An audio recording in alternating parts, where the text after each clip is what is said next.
Mechanical third semester, all technology. সবাইকে শুভেচ্ছা জানিয়ে শুরু করছি। আমাদের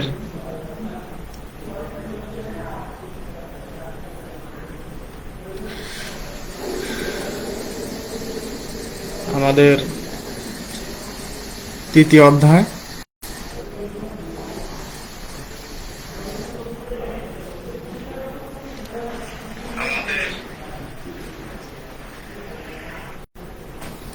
আজকে আমরা যে অধ্যায়টা আলোচনা করব সেটা হলো বিভিন্ন প্রকার প্যাটার্ন এবং অ্যালাউন্স। দ্বিতীয় অধ্যায় প্যাটার্ন সম্পর্কে আলোচনা করা হয়েছে, আজকে তৃতীয় অধ্যায়।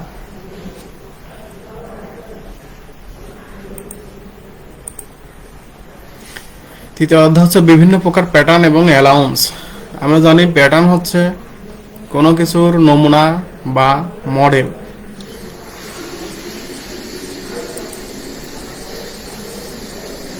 এই মডেল হচ্ছে যে বস্তুটা আমরা তৈরি করব সেই বস্তুর অনুরূপ একটা মডেল আগে থেকে তৈরি করে রাখতে হয়, সেটাকে বলা হয় প্যাটার্ন। এই প্যাটার্নেরই আবার বিভিন্ন প্রকার আছে এবং এর অ্যালাউন্সটা হচ্ছে অতিরিক্ত অংশ। এই প্যাটার্নের অতিরিক্ত অংশকে বলা হয় অ্যালাউন্স। বিস্তারিত আলোচনা করলে বোঝা যাবে যে অ্যালাউন্সটা কি। আগেই বলেছি যে প্যাটার্ন হচ্ছে ঢালাইকৃত দ্রব্যের পূর্ব নমুনা বা মডেল। ফাউন্ডি কাজে বিভিন্ন ধরনের প্যাটার্ন ব্যবহার করা হয়।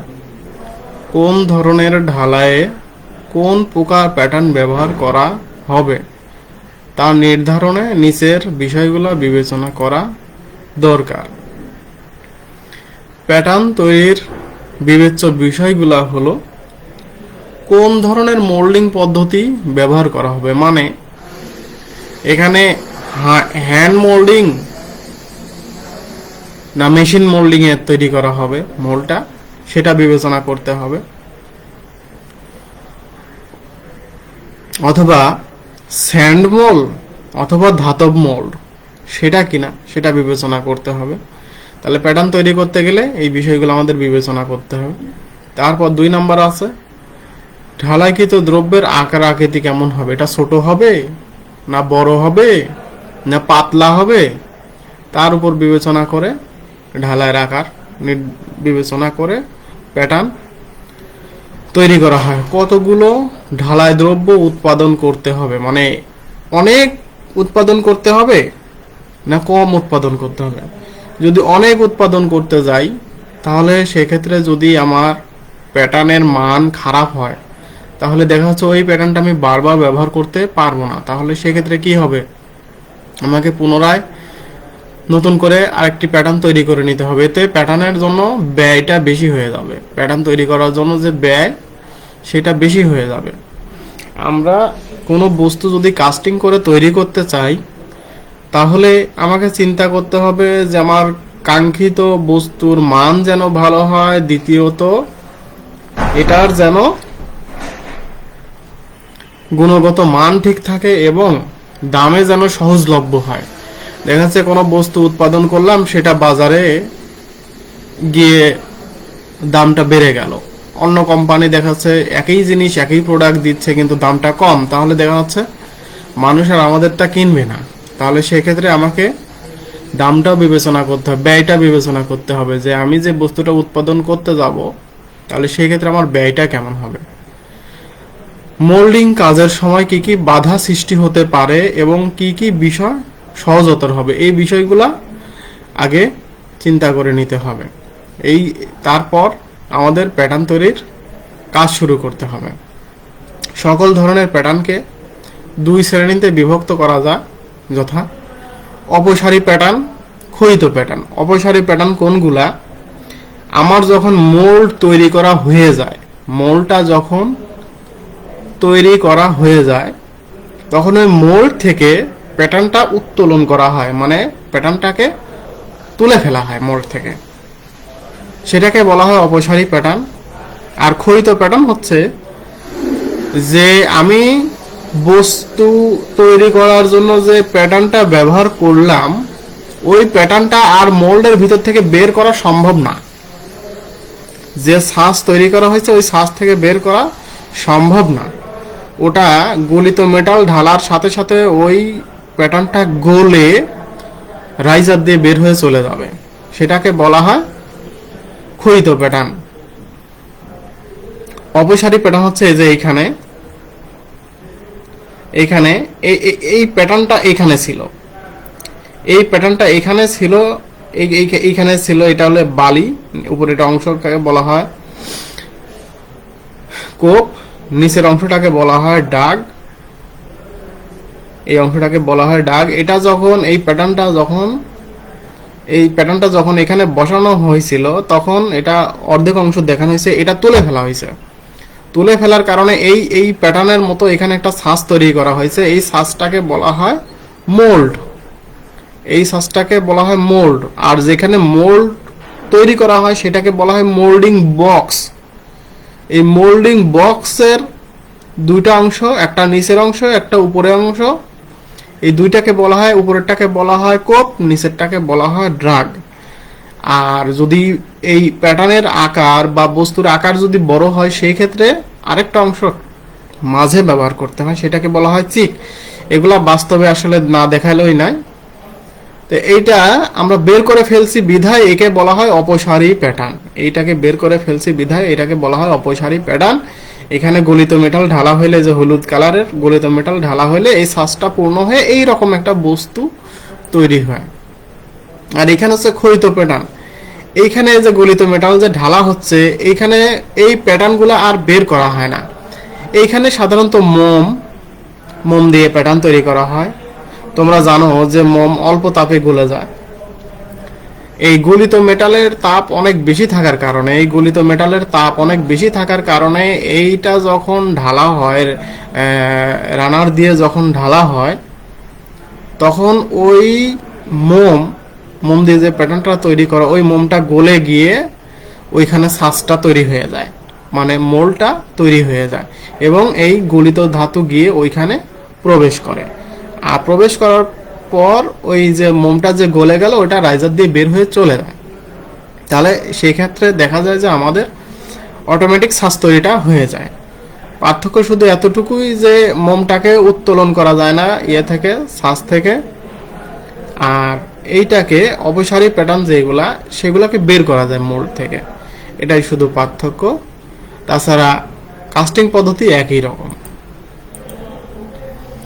অপসারী প্যাটার্ন, যেসব প্যাটার্নকে মোল্ডিং শেষে মোল্ড হতে উত্তোলন করে আনা যায় সেই সমস্ত প্যাটার্নকে অপসারী প্যাটার্ন বলে। এ জাতীয় প্যাটার্নকে একাধিকবার ব্যবহার করা যায়, একে স্থায়ী প্যাটার্নও বলা যায়। যেমন কাঠ, ধাতব পদার্থ দ্বারা নির্মিত প্যাটার্নকে অপসারীয় প্যাটার্ন বলে।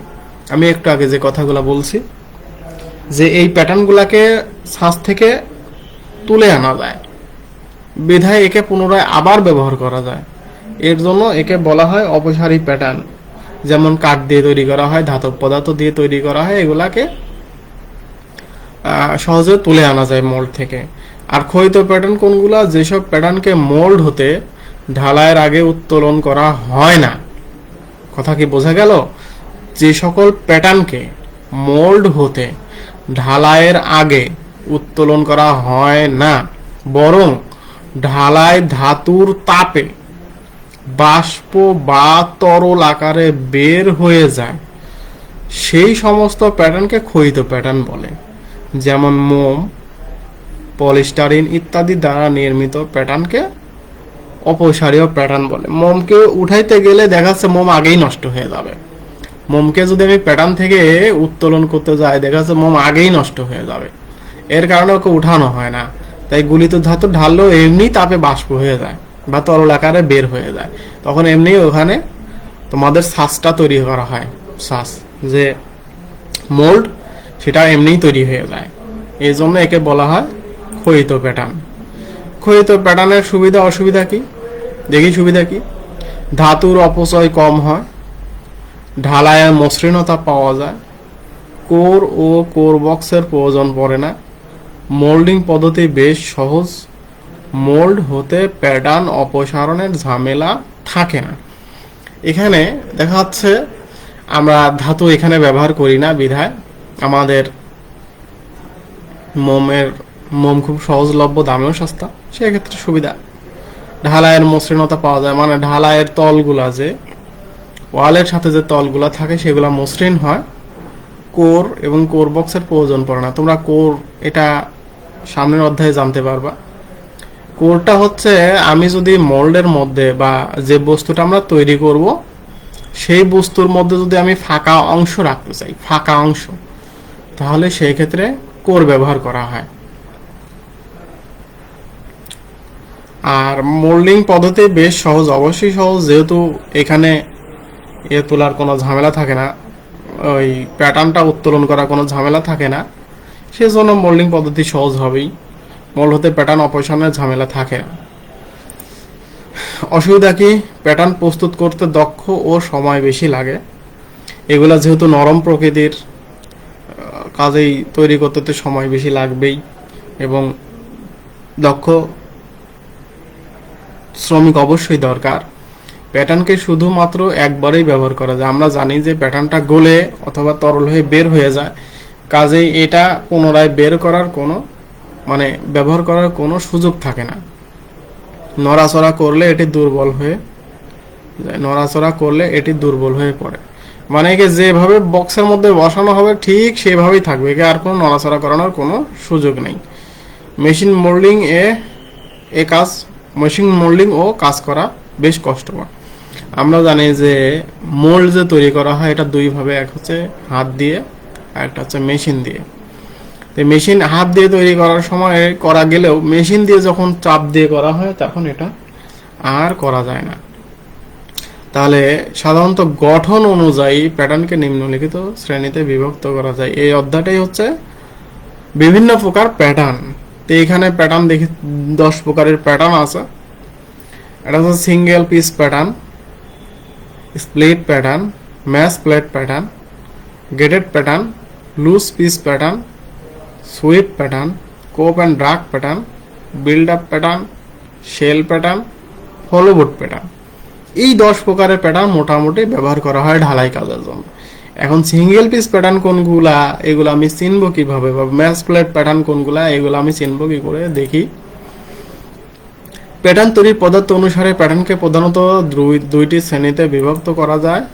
একটা হচ্ছে ধাতব প্যাটার্ন, একটা হচ্ছে অধাতব প্যাটার্ন। এই প্রধানত দুইটা মোল্ড যে তৈরি করা হয় তার জন্য যে প্যাটার্ন আমরা তৈরি করে থাকি, এর প্রধান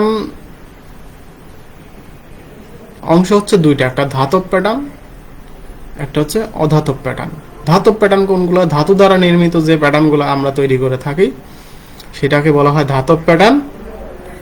আর অধাতু দ্বারা তৈরি প্যাটার্নকে সাধারণত অধাতব প্যাটার্ন বলে। সেগুলো আমরা জানি, যেমন কাঠ, মোম, পলিস্টার, প্লাস্টিক ইত্যাদি দ্বারা তৈরি প্যাটার্নকে অধাতব প্যাটার্ন বলে। এই যে এটা হচ্ছে ধাতব প্যাটার্ন, ধাতু এগুলো অধিক শক্ত ধাতব দিয়ে তৈরি করা হয়েছে, এই জন্য এখানে বলা হয় ধাতব প্যাটার্ন। আর এই যে কাঠ দিয়ে তৈরি করা হয় এগুলাকে বলা হয় অধাতব প্যাটার্ন। বিভিন্ন প্রকার প্যাটার্নের বর্ণনা এই আমি যে একটু আগে বলছি যে 10 প্রকার যে প্যাটার্ন আমরা দেখলাম তার বর্ণনা এখানে দেওয়া হয়েছে। সিঙ্গেল পিস প্যাটার্ন বা solid pattern, single piece pattern বা সলিড প্যাটার্ন, যে সকল প্যাটার্ন কোনো প্রকার জোড়াবিহীন বা কোনো অংশ সংযোজন ব্যতীত তৈরি করা হয় তাকে সিঙ্গেল পিস প্যাটার্ন বা সলিড প্যাটার্ন বলে। এখানে দেখো, এখানে যে প্যাটার্নটা তৈরি করা হয়েছে সে যেটা অংশ দিয়ে হোক, কাঠ দিয়ে হোক বা মেটাল দিয়ে হোক, একটা জিনিসেই তৈরি করা হয়েছে, এখানে কোনো সংযোগ দেওয়া হয়নি, জোড়া লাগানো হয়নি, যা তৈরি করা হয় একটাই তৈরি করা হয়, এজন্য এইটাকে বলা হয় সিঙ্গেল পিস প্যাটার্ন। এরপর split pattern. Single piece pattern ব্যবহার করে ছাঁচ হতে ঢালাই দ্রব্য বের করার সময় অসুবিধা সৃষ্টি হয় বিধায় এর পরিবর্তে স্প্লিট প্যাটার্ন বা খণ্ডিত প্যাটার্ন, মানে এটা হচ্ছে জোড়া ছাড়া, আরেকটাকে যদি জোড়া দিয়ে তৈরি করা হয় তাহলে সেটাকে বলা হয় স্প্লিট প্যাটার্ন। এইখানে এই অংশগুলো জোড়া লাগানো, এইখানে মাঝখান দিয়ে খুলে ফেলা যাবে। এই জন্য এখানে এই যে এই বলা হয়েছে কি, এ প্যাটার্ন একাধিক অংশে বিভক্ত থাকে, উক্ত অংশগুলো জোড়া দিয়ে স্প্লিট প্যাটার্ন তৈরি করা হয়। এখানে যেমন একটা প্যাটার্ন দেখা যাচ্ছে, একটা বস্তুই তৈরি করা, একটা বস্তু দিয়ে একটা প্যাটার্ন তৈরি করা হয়েছে। এখানে আর একটা বস্তু নাই, এখানে দুইটা বস্তু মিলে জোড়া দিয়ে তারপর এই প্যাটার্নটা তৈরি করা হয়েছে। তোলার সময় দেখা যাচ্ছে খুলে খুলে এই প্যাটার্নটা উত্তোলন করা যায়। ম্যাচ প্লেট প্যাটার্ন কি? স্প্লিট প্যাটার্নের একটি অংশ যখন স্প্লিট প্যাটার্ন মানে কি জোড়া দেওয়ার যে প্যাটার্নগুলো সেটাকে বলা হয় স্প্লিট প্যাটার্ন। তাহলে স্প্লিট প্যাটার্নের একটি অংশ যখন কোনো বোর্ডের সঙ্গে আটকানো থাকে, একটা অংশ যখন বোর্ডের সাথে আটকানো থাকে এবং অপর অংশটি ওই বোর্ডের বিপরীত দিকে আটকানো থাকে, তখন তাকে ম্যাচ প্লেট প্যাটার্ন বলে। এই যে এখানে একটা অংশ, এখানে একটা অংশ, মাঝখানে প্লেট। এই প্লেট যদি না থাকতো তাহলে এই প্যাটার্নটাকে বলা হইতো স্প্লিট প্যাটার্ন। যদি এই বোর্ডটা না থাকতো বা প্লেটটা না থাকতো তাহলে বলা হয়তো স্প্লিট প্যাটার্ন। কিন্তু এইখানে বোর্ড দেওয়ার কারণে, শুধুমাত্র এই বোর্ডের কারণে এখানে বলা হয়েছে ম্যাচ প্লেট প্যাটার্ন। মানে কি বোর্ডের সাথে সংযুক্ত করে ম্যাচ করা হয়েছে, এর জন্য একে বলা হয় match plate pattern. Gated pattern, এই গেটেড প্যাটার্নের ভিডিওটা দেখাইতে পারলে ভালো হইতো। যাই হোক, ছাঁচে গলিত ধাতু সহজে প্রবাহের জন্য যে পথ রাখা হয় তাকে গেটিং বলা হয়। ছাঁচের সকল অংশে যাতে গলিত ধাতু ভালোভাবে যেতে পারে এ ধরনের ব্যবস্থা যে প্যাটার্নে রাখা হয়, যে প্যাটার্নের জন্য ব্যবহার করা হয় তাকে গেটেড প্যাটার্ন বলে। লুজ পিস প্যাটার্ন, যখন মোল্ডিং করার পর কোনোভাবেই ছাঁচ হতে প্যাটার্ন বের করা যায় না, ওই সমস্ত ঢালাই দ্রব্যের জন্য লুজ পিস প্যাটার্ন ব্যবহারের প্রয়োজন হয়। সকল ক্ষেত্রে কয়েকটি অংশের প্যাটার্ন তৈরি করা হয় এবং প্রধান অংশটি প্রথমে ছাঁচ হতে বের করা হয় এবং পরবর্তীতে লুজ অংশগুলো বের করে আনা হয়। লুজ পিস প্যাটার্নটা হলো অনেকগুলা অংশের সমন্বয়ে তৈরি করা হয়, ঢিলা করে তৈরি করে মোল্ড তৈরি করার পরে সেটাকে আস্তে আস্তে তুলে আনা হয়, একবারে উঠানো হয় না। এখানে অংশ, এক একটা অংশ খুলে খুলে ওই মোল্ড থেকে উঠানো হয়, এই জন্য একে বলা হয় লুজ পিস প্যাটার্ন।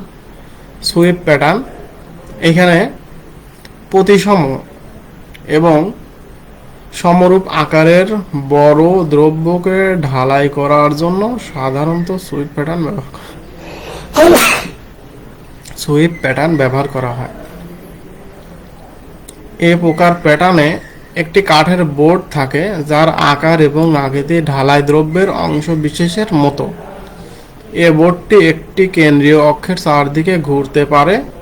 প্রথমে মোল্ডিং স্যান্ড শক্ত করে জমাট করানো হয়, এরপর এমনভাবে সুইপ প্যাটার্নটি অক্ষের চারদিকে ঘোরানো হয় যে মোল্ডের বালি সরিয়ে ছাঁচ তৈরি হয়।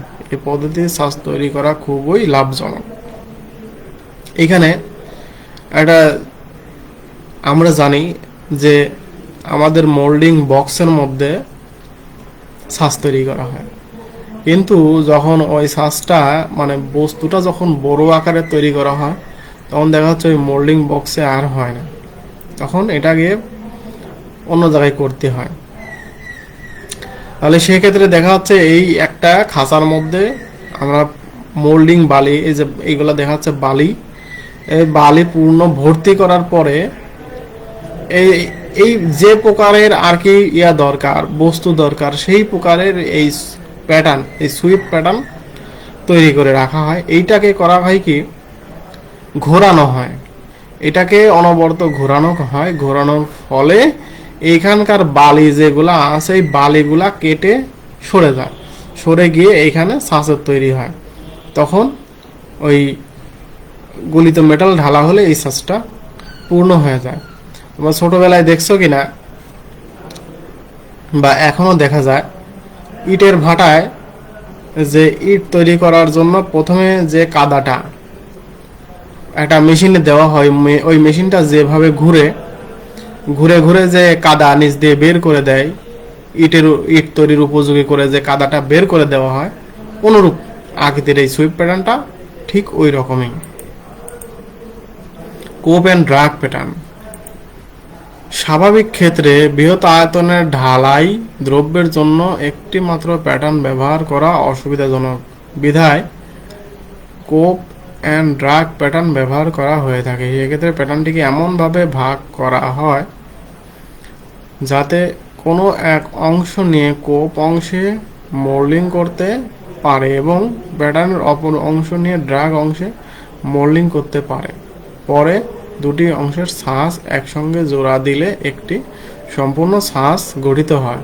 দুটি অংশ এমনভাবে ভাগ করা হয় যাতে পরবর্তীতে এটি একসঙ্গে সংযোগ করলে কোনো অসুবিধা না হয়। এই পদ্ধতি অনুসরণ করে বেশ দ্রুত গতিতে ঢালাই কৃত দ্রব্য উৎপন্ন করা সম্ভব হয়। এখানে একটা জিনিস বলি, সেটা আমি বলছি যে আমাদের যে মোল্ডটা তৈরি করা হয়, যে ছাঁচটা তৈরি করা হয় একটা বাক্সের মধ্যে, সেই বাক্সটাকে বলা হয় মোল্ডিং বক্স। সেই বাক্সটাকে বলা হয় মোল্ডিং বক্স। এই মোল্ডিং বক্সের যে দুইটা অংশ থাকে, একটা উপরে বসানো হয়, একটা নিচে বসানো হয়। এই উপরে এবং নিচে এই দুইটা অংশকে বলা হয়, মানে দুইটা পার্ট মিলেই আর কি মোল্ডিং বক্স। উপরের অংশটাকে বলা হয় কোপ এবং নিচের অংশটাকে বলা হয় ড্রাগ।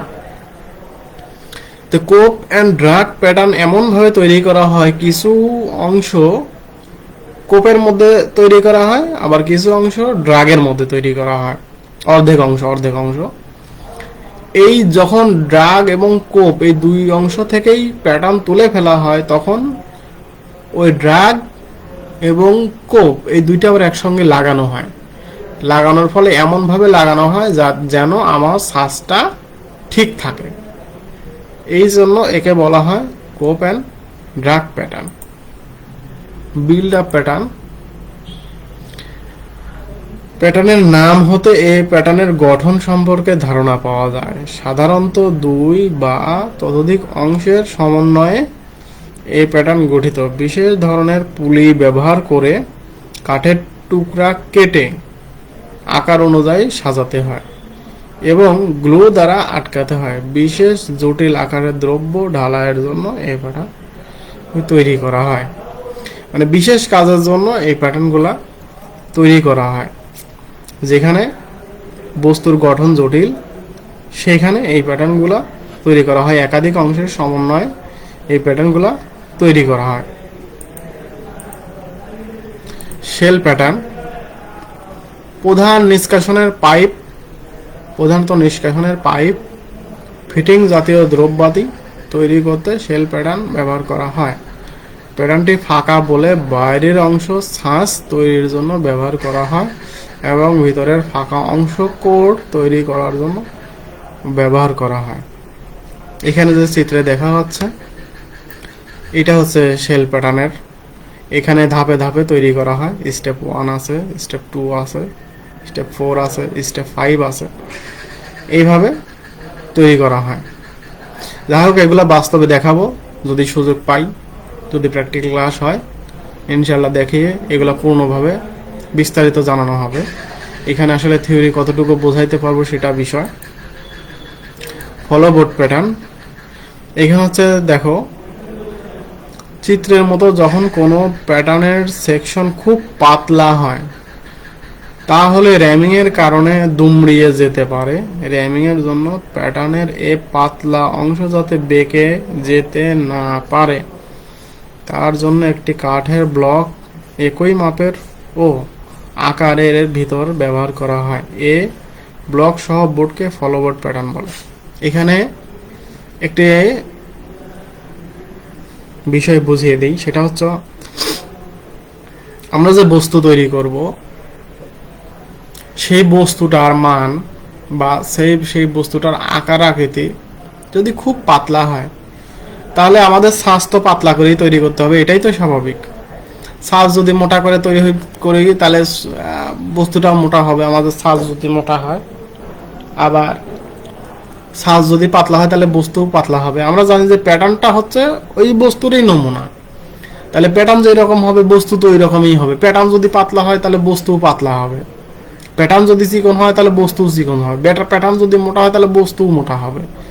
এই বিষয়গুলো হচ্ছে সাধারণত বস্তুটা উৎপাদন হয় প্যাটার্নের উপরে নির্ভর করে। এখন কথা হলো, এই প্যাটার্নটা যে পাতলা, এই প্যাটার্নটাকে যখন আমি মোল্ডিং বক্সের মধ্যে রেখে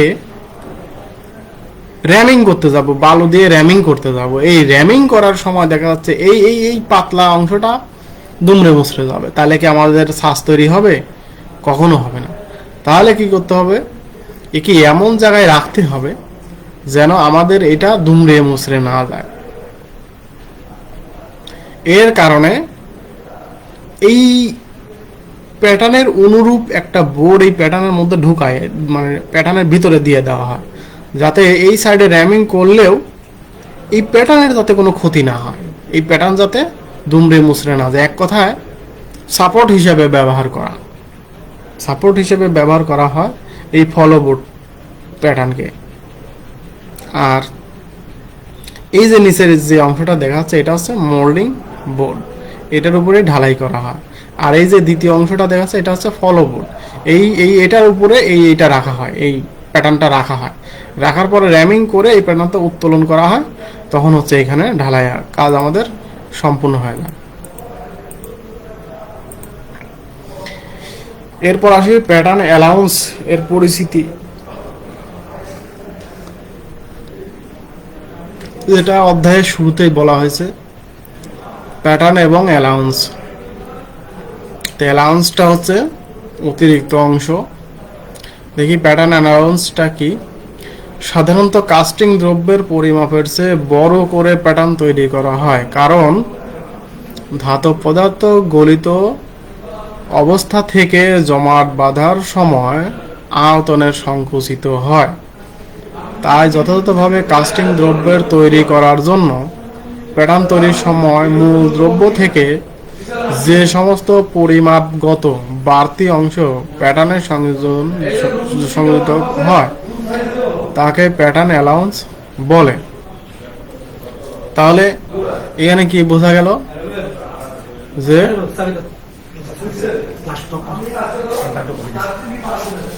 কারণ প্যাটার্ন তৈরির সময় মূল দ্রব্য থেকে সমস্ত পরিমাপগত বাড়তি অংশের প্যাটার্ন তাকে প্যাটার্ন অ্যালাউন্স বলে। আমরা জানি যে গলিত মেটাল যখন তাপে গলিত করা হয় তখন এটাকে বলা হয়, মানে এটা তাপ বেশি থাকে বিধায় তাপটা যখন সরে গিয়ে বস্তু তৈরি হয় তখন এটা সংকুচিত হয়, সংকুচিত হয়ে বস্তুর আকার ছোট হয়ে যায়। ছোট যত না হয় এর জন্য প্যাটার্ন অ্যালাউন্স রাখা হয় না, আমার বাড়তি অংশ রাখা হয়। প্যাটার্ন একটু বড় রাখলে দেখছে বস্তু ঠিক থাকে। তাহলে ঢালাই ধাতুর সংকোচনজনিত হ্রাস, মেশিনিং এর জন্য বাড়তি অংশ, প্যাটার্ন উত্তোলন ইত্যাদি বিষয় চিন্তা করে প্যাটার্ন সাধারণত 5 প্রকার অ্যালাউন্স দেওয়া হয়, যেমন সংকোচন allowance, finishing allowance, draft allowance, shaking allowance, বিকৃতি অ্যালাউন্স। এই অ্যালাউন্সগুলা কি? সংকোচন অ্যালাউন্স। ঢালাই কাজে ছাঁচের মধ্যে গলিত ধাতু যখন ঠান্ডা হয়ে জমাট বাঁধতে শুরু করে তখন এটা কিছুটা সংকুচিত হয়ে আকার ছোট হয়ে যায় বলে তা ঠিক রাখার জন্য প্যাটার্নটি কিছুটা বড় করে তৈরি করা হয়। প্যাটার্ন তৈরির সময় মূল দ্রব্য থেকে যে পরিমাপগত বাড়তি অংশ প্যাটার্নে সংযোজিত হয় তাকে প্যাটার্ন অ্যালাউন্স বলে। মানে বাড়তি অংশ যে রাখা হয় সংকোচনজনিত কারণে যে বাড়তি অংশ রাখা হয় সেটাকে বলা হয় সংকোচন অ্যালাউন্স। এই যে এখানে এটা আমাদের প্যাটার্ন, এটা আমাদের প্যাটার্ন, এই যে, আর এই সব নীল অংশটা এটা হচ্ছে আমাদের কাস্টিং, এটা হচ্ছে আমাদের মূল দ্রব্য। তাহলে দেখা যাচ্ছে এই প্যাটার্নটা যদি আমি বড় করে তৈরি করতে না পারতাম তাহলে দেখা যাচ্ছে এই কাস্টিং আমার প্যাটার্নও যদি এতখানি হইতো, এই সবুজ নীল কালারেরই হইতো, তাহলে দেখা যাচ্ছে এটা আরো ছোট হয়ে যেত, তাহলে আমার বস্তুর মান আর ঠিক থাকতো না। এর জন্য এই যে এইখান থেকে এইটুকু যে অংশ রাখা হয়েছে এটাকে বলা হয় অ্যালাউন্স, মানে বাড়তি অংশ। কারণ বস্তু সংকুচিত হবেই, তাপমাত্রা যখন ছেড়ে দেবে তখন সংকুচিত হবেই। এর কারণে এখানে এর পাশে ফিনিশিং অ্যালাউন্স। সাধারণত কাস্টিং দ্রব্যের তল অমসৃণ থাকে না, তাই এ তলকে মসৃণ মেশিনিং করা হয়। অতএব মেশিনিং এর জন্য প্যাটার্নে যে অ্যালাউন্স রাখা হয় তাকে মেশিনিং বা ফিনিশিং অ্যালাউন্স বলে। মানে এটা হচ্ছে আমরা যখন বস্তুটাকে উত্তোলন করি মোল্ড হতে, তখন এটা অ্যাব্রো থাকে, মানে তলগুলো ঠিক থাকে না। তাহলে আমার কাজের মান, আমার বস্তু যদি ঠিক না থাকে, তাহলে সেই ক্ষেত্রে দেখা যায় ওই বস্তুটা ওই বাজারে গিয়ে তেমন মানসম্মত হবে না। এর জন্য অতিরিক্ত একটা অংশ রাখা হয়, যাতে মেশিনিং করে ওই অংশটা কেটে ফেলে দিয়ে আমার বস্তুটা কাঙ্ক্ষিত মানে নিয়ে আসা যায়। একে বলা হয় ফিনিশিং অ্যালাউন্স, মানে এটা মেশিনিং করে কেটে ফেলা হয়। তারপর আছে ড্রাফট অ্যালাউন্স। অনেক সময় মোল্ড হতে প্যাটার্নকে উত্তোলন করতে গেলে মোল্ডের কিনারা ভেঙে যেতে পারে। প্যাটার্নের খাড়া তলটি নিচের দিকে শুরু করে এই অসুবিধা অনেকাংশে দূর করা যায়। সুতরাং মোল্ডের ক্ষতি সাধন না করে সহজে মোল্ড হতে প্যাটার্নকে তুলে আনার জন্য প্যাটার্নের যে অ্যালাউন্স রাখা হয় তাকে ড্রাফট অ্যালাউন্স বলে। এখানে দেখো, এটা হচ্ছে বালি, এটা হচ্ছে প্যাটার্ন। এই বালির মধ্যেই প্যাটার্নটা রাখা হয়, রেখে র্যামিং করে তারপরে এই মোল্ডটাকে এই প্যাটার্নটাকে তুলে ফেলা হয়। তাহলে তুললে এই প্যাটার্নের অনুরূপে এখানে একটা সাজ তৈরি হবে। কিন্তু সমস্যা হলো, এই প্যাটার্নটা যখন এই মোল্ডের মধ্যে থেকে তোলা হয়, তখন এই তুলতে গিয়ে এই অংশগুলো ভেঙে যায়। ভেঙে গেলে কি হবে? তাহলে আমাদের মোল্ডটা নষ্ট হয়ে গেল। এই নষ্ট যাতে না হয় এর জন্য করা হয় কি, এই যে তলা আছে না, এই তলাগুলো একটু কোনা করে একটু বাঁকা করে তৈরি করা হয়, যাতে সহজেই আমাদের এই প্যাটার্নটা উত্তোলিত হয়ে আসে। দেখো প্যাটার্নের সাইজ এখানে অতিরিক্ত অংশ এইখান থেকে ড্রাফট করা হয়েছে, মানে বাঁকা করা হয়েছে। এর কারণে যাতে আমাদের মোলটা প্যাটার্নটা সহজে উঠে আসে, মোলটা যেন ঠিক হয়, একে বলা হয় ড্রাফট অ্যালাউন্স। এই যে ড্রাফট অ্যালাউন্স, এই যে উইথাউট ড্রাফট মানে ড্রাফট ব্যতীত এইরকম থাকে, আর যখন ড্রাফট করা হয় তখন এই যে এইরকম কোন অবস্থায় থাকে, যাতে সহজে এইগুলা উঠানো যায়। টেপিং বা শেকিং অ্যালাউন্স। মোল্ড হতে প্যাটার্নকে উত্তোলনের পূর্বে প্যাটার্নের পিঠে ড্রপ ইন আটকিয়ে প্যাটার্নটিকে কিছুটা নড়াচড়া করা হয়। এতে মোল্ডটি কিছুটা বড় হয়ে প্যাটার্নকে সহজে বাইরে উঠিয়ে আনতে সাহায্য করে। এই কারণে মোল্ডটি নির্দিষ্ট মাপ অপেক্ষা কিছুটা বড় হয়ে যায়। এই কারণে উৎপাদিত ঢালাই বস্তুটি বড় হয়ে যায়। এই অসুবিধা দূর করার জন্য প্যাটার্নকে খানিকটা ছোট করে তৈরি করা হয়। এই প্যাটার্নকে খানিকটা ছোট করে তৈরি করাকে বলা হয় রেপিং বা শেকিং অ্যালাউন্স। আমরা যখন কোনো কিছু মাটিতে হাতুড়ি দিয়ে বা হ্যামার দিয়ে কোনো কিছু যখন মাটিতে পুঁতে রাখি, ওটাকে যখন উঠাইতে যায় তখন দেখা যাচ্ছে আর ওঠে না। তাহলে কি করা হয়? এদিক ওদিকে বাড়ি দিয়ে খুঁটিটাকে নড়ায়ে তারপর তুলতে হয়।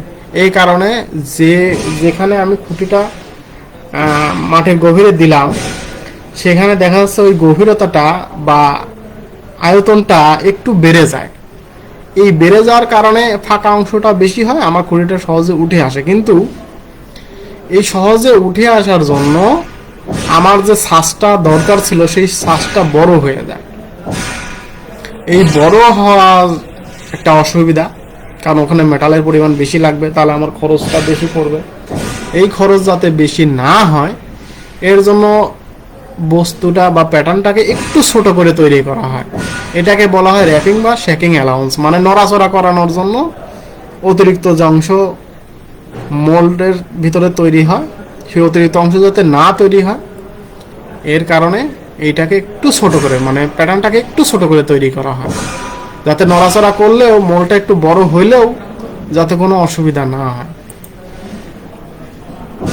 বিকৃতি অ্যালাউন্স কি? অনেক সময় ঢালাইকৃত বস্তুর আকার আকৃতি ব্যবহৃত ধাতুর কারণে ঢালাই ঠান্ডা হওয়ার সময় মুচড়িয়ে বা বিকৃতি হয়ে যেতে পারে। বস্তুর বিভিন্ন অংশে বিভিন্ন বিভিন্ন সংকোচন বা ধাতুর পুরুত্ব সমান না থাকার কারণে এই বিকৃতি ঘটে যেতে পারে বা বস্তুটি বেঁকে যেতে পারে। এরূপ বেঁকে যাওয়ার ধরন লক্ষ্য রেখে এদিকে বেঁকে যায়, তার যেদিকে বেঁকে যায় তার বিপরীত দিকে অল্প একটু বাঁকা করেও প্যাটার্ন তৈরি করা হয়, একে বিকৃতি অ্যালাউন্স বলে। এই যে এখানে যে দেখা যাচ্ছে বস্তু তৈরি করার পরে অনেক সময় এরকম বেঁকে যায়, এই বেঁকে যাওয়াকে বলা হয় বিকৃতি। এই বেঁকে যাতে না যায় এর জন্য যে বিপরীত দিক থেকে এই যে সাপোর্টটা দেওয়া হয় একে বলা হয় বিকৃতি অ্যালাউন্স। মানে এই যেদিকে বাঁকা হবে ওদিকেই একটু সাপোর্ট দিয়ে রাখা হয়।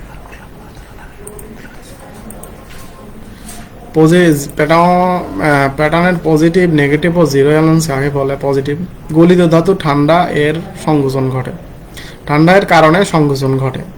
এই সংকোচনের কারণে প্যাটার্নের যে বাড়তি অংশ রাখা হয় তাকেই পজিটিভ অ্যালাউন্স বলে। এই পজিটিভ অ্যালাউন্স আর উপরে আছে হইল সংকোচন অ্যালাউন্স, একই জিনিস। পজিটিভ অ্যালাউন্সও বাড়তি অংশ, সংকোচন অ্যালাউন্সও বাড়তি অংশ। এই সংকোচনের কারণে যে বাড়তি অংশ রাখা হয় প্যাটার্নে সেটাই হলো পজিটিভ অ্যালাউন্স অথবা সংকোচন অ্যালাউন্স, একই জিনিস। আর নেগেটিভ অ্যালাউন্স কি? ছিদ্র ধরনের মাপ হলে তা ছোট নেওয়া হয়, তাকে নেগেটিভ অ্যালাউন্স বলে। আমরা জানি যে যদি কোনো ছিদ্র জাতীয় বস্তু তৈরি করি তাহলে ছিদ্রের যে মাপ সেই মাপ অনুসারে বস্তু তৈরি করার পর দেখা যাচ্ছে বস্তু যখন ঠান্ডা হয় বস্তু জমে ছিদ্রটা বড় হয়ে যায়, মানে ফাঁকা অংশ আরো ফাঁকা হয়ে যায়। এর কারণে করা হয় কি, ওই ফাঁকা অংশ যে মাপ আছে ওই মাপ অনুসারে একটু কম রাখা হয়, এর কারণে বলা হয় নেগেটিভ অ্যালাউন্স, মানে কম রাখার কারণে নেগেটিভ অ্যালাউন্স। আর জিরো অ্যালাউন্স হচ্ছে ঢালাইয়ের যে সকল অংশের মাপের সামান্য তারতম্যর জন্য প্যাটার্নে অ্যালাউন্স রাখা হয় না তাকে জিরো অ্যালাউন্স বলে। মানে যে অংশের জন্য ঢালাই কোনো প্যাটার্নের কোনো অ্যালাউন্সই রাখা হয় না সেটাকে বলা হয় জিরো অ্যালাউন্স।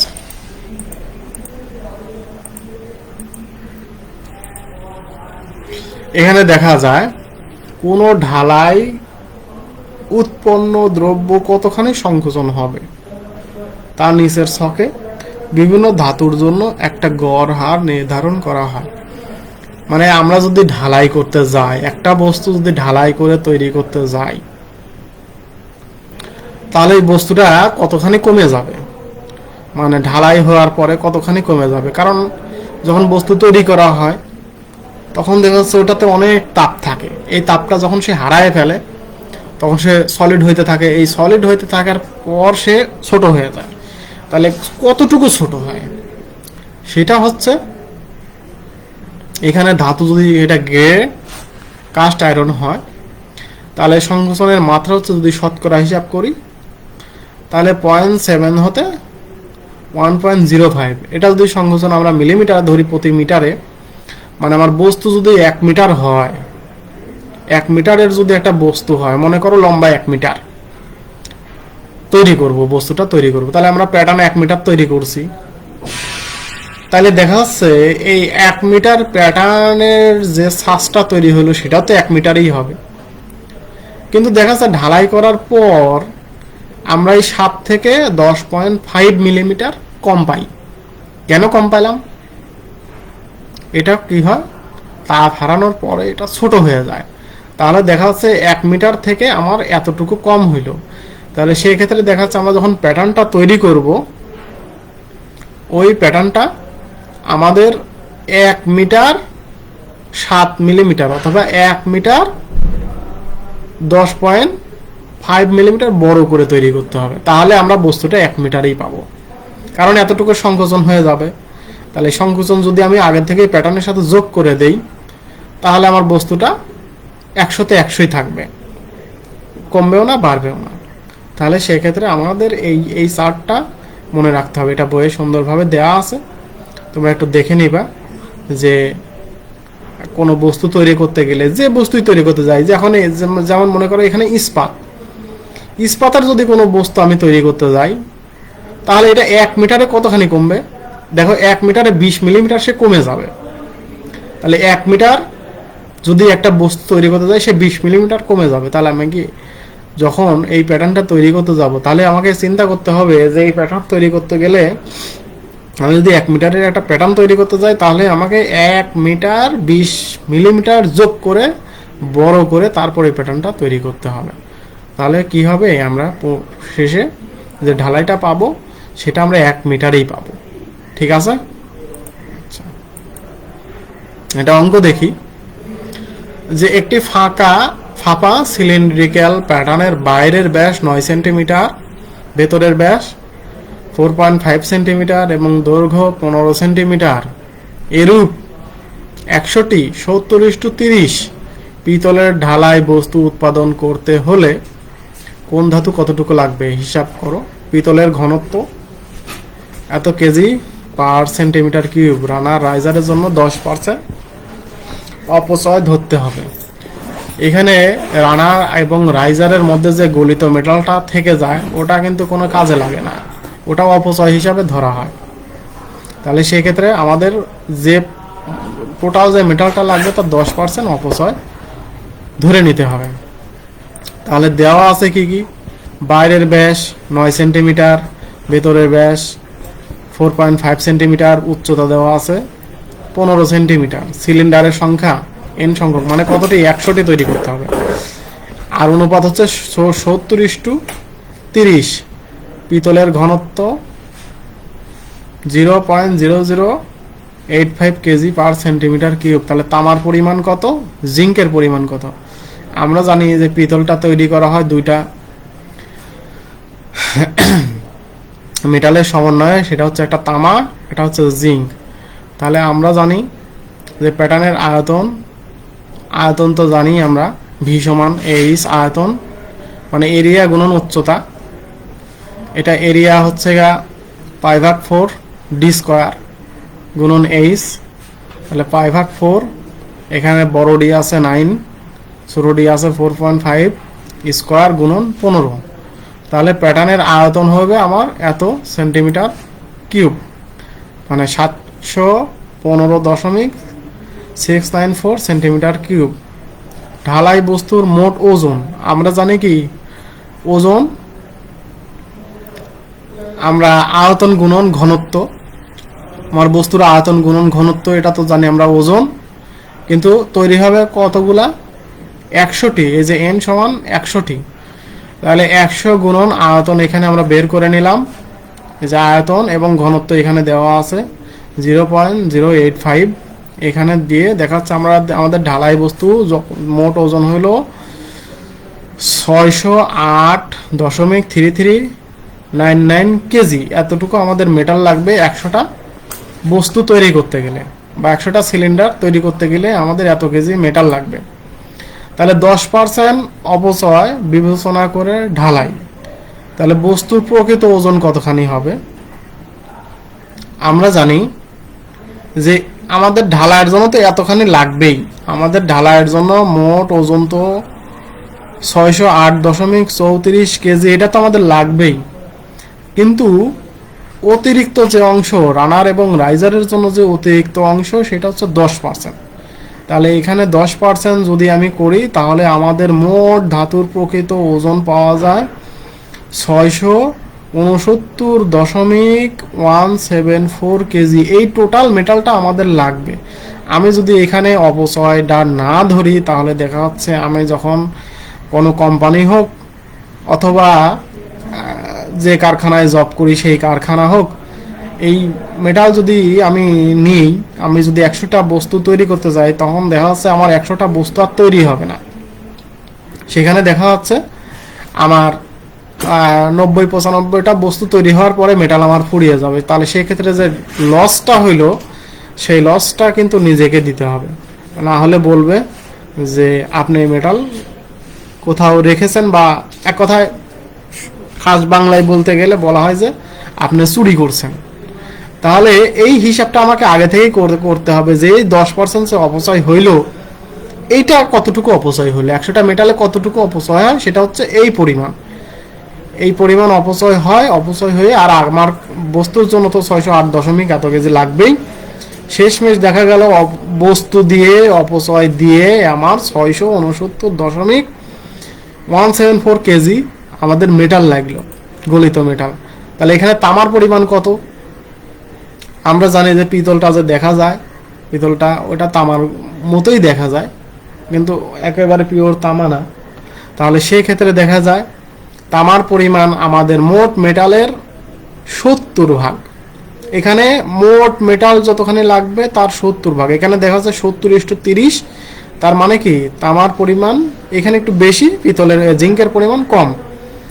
তাহলে তামার পরিমাণ এখানে 70 ভাগ, 100 ভাগের 70 ভাগ, এতে দেখা যায় তামার পরিমাণ আমাদের 668.42 কেজি লাগে, এবং জিঙ্কের পরিমাণ লাগে 600, মোট মেটালের 30%, মানে 30 ভাগ আর কি। তাহলে দেখা যাচ্ছে 200.75 কেজি। এটা হলো আমাদের উত্তর। তাহলে আমরা জানি যে পিতল তৈরি করা হয় দুটা অংশ দিয়ে, একটা হচ্ছে তামা, একটা হচ্ছে জিঙ্ক। এই জিঙ্কের দুইটার মিশ্রণে পিতল তৈরি করা হয়। এখানে আরেকটা অঙ্ক আমরা দেখি। একটি কাঠের তৈরি প্যাটার্ন দিয়ে পিতল নির্মিত প্যাটার্নের সাহায্যে ইস্পাতের দ্রব্য ঢালাই করতে হবে। ইস্পাত ঢালাইয়ের ড্রয়িং হতে একদিকের মাপ 600 মিলিমিটার পাওয়া গেল। শুধুমাত্র সংকোচন অ্যালাউন্স বিবেচনা করে প্যাটার্নে অনুরূপ মাপ কত হওয়া প্রয়োজন? পিতল এবং ইস্পাতের সংকোচন অ্যালাউন্স যথাক্রমে 15.3 মিলিমিটার পার মিটার এবং 20.8 মিলিমিটার পার মিটার। তাহলে দেওয়া আছে বস্তুর দৈর্ঘ্য 60 মিলিমিটার।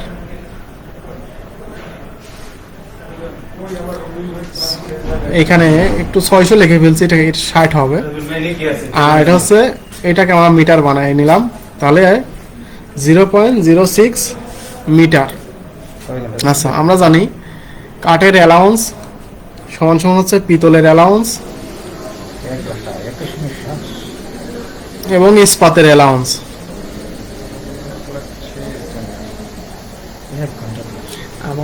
আমার কালার আমাকে ডিস্টার্ব করতেছেন, আপনারা জানেন, একটু সরঞ্জাম।